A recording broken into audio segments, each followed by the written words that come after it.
Pori Moni is a power house of talent. আমার মনে হয় ওনাকে যদি আরেকটু ভালো করে ব্যবহার করা যায়, she will be fantastic. I think ফারিনের খুব অল্প বয়সও কিন্তু ফারিন ভীষণই শক্তিশালী একজন অভিনেত্রী বলে মনে হয়।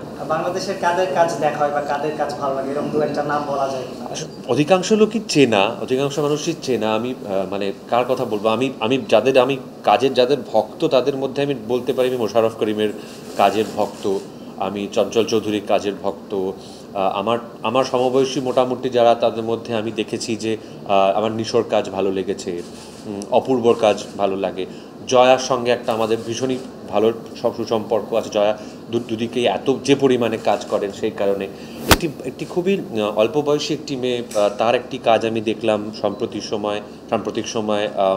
ওর নাম হচ্ছে